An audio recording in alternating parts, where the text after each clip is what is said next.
বন্ধুগণ, তোমরা কি জানো শরীরের রক্ত কমে গেলে কি খেতে হয়? তো আমি তো জানি যে কুলেখাড়ার রস আর সাথে দুটো খেজুর এই খেয়ে আমি আমার শরীরের রক্ত ঠিক রাখি। জানি না কেন এত পরিমাণে শরীরে রক্ত কমে যায়, কোনো সময় নেই গোমায় নেই, সন্ধে হলে পাখার হাওয়া খেতে পারি না, কিছুই না।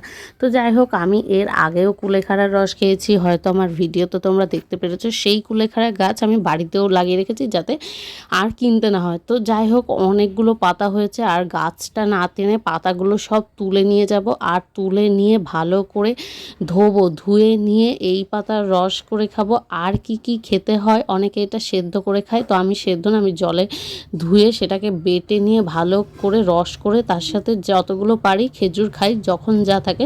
তো এভাবেই নাকি শরীরে রক্ত ঠিক থাকে, কিন্তু আমার শরীরে রক্ত জানি না কেন কমে যায়, বুঝি না। আর হাত পা এত পরিমাণে সাদা হয়ে যায়, যখনই ডাক্তারের কাছে যাই তারা আমাকে বলে এই ফল, এই মাছ, এই কুলেখাড়া এই সব খেতে। তো চলো একবার আমাদের বাড়ির ফুল গাছগুলো তোমাদের দেখিয়ে দিই।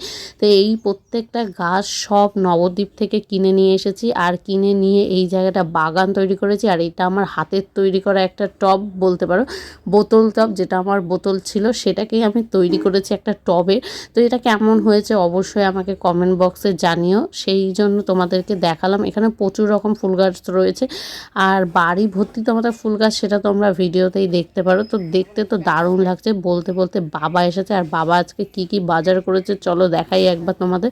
তো ব্যাগ থেকে তো খুলতেই আছে কত বাজার করেছে, কারণ কালকে বাবা বলেছে রক্ত হয় যেই মাছ সেই মাছ আনবে। তো 2 প্যাকেটে 2টো মাছ এনেছে, চলো তোমাদের দেখাই কি কি মাছ রয়েছে। এখানে তোমার রয়েছে শিঙি মাছ, আর এই মাছ খুব কাটা দেয়, যার জন্য মা হচ্ছে গিয়ে এভাবে হাঁড়িতে নামিয়ে ভালো করে ধুয়ে নেবে। আর এটা মা কাটতে খুব ভয় পায়, আর এটা ছাই দিয়ে ধরে কাটবে। যদি তোমরা কাটতে পারো তো ঠিক আছে, বাজার থেকে কেটে দেয়, কিন্তু বাজার থেকে কেটে দিলে এটা মাথা কিছুই পাওয়া যায় না। আর আমি এই মাছ কখনো খাইনি, এই প্রথম আমি খাবো, কারণ এত পরিমাণে রক্ত কমে গেছে বলার মতো না। যায় না কেন এত কমে যায়। তো অনেকগুলো মাছ ছিল, আর যেহেতু 2 প্যাকেটে অনেক ছোট ছোট মাছ ছিল, আর ছোট ছোট মাছের সাথে তৈরি হয়েছে আমাদের ছোট ছোট ন্যানা পচারা, যেগুলো তোমরা ভিডিও দেখেছো ছোট ছোট ভিডিওতে সেগুলো।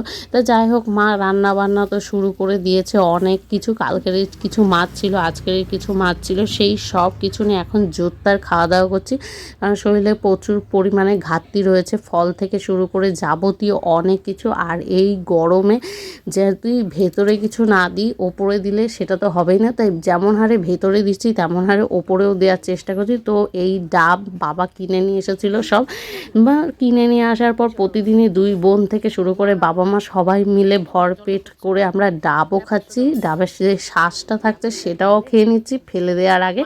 তো যাই হোক, এভাবেই দিনগুলো বয়ে যাচ্ছে, সময়গুলো বয়ে যাচ্ছে, বুঝতেই পারছি না কিভাবে, কিন্তু শরীরে রক্ত হওয়াটা খুব দরকার। তারপরে যাই হোক, ডাবটা খেয়ে অনেক শান্তি লাগছিল। কখনো ডাব খাই, কখনো আবার আখের গুড় দিয়ে তোমার হচ্ছে লেবু দিয়ে শরবত খাই, যখন যেটা থাকে তখন সেটা খাই, কিন্তু শরীরটা ঠান্ডা করতে হবে। এমনকি আখের রসও খাই যখন রাস্তায় বেরোই।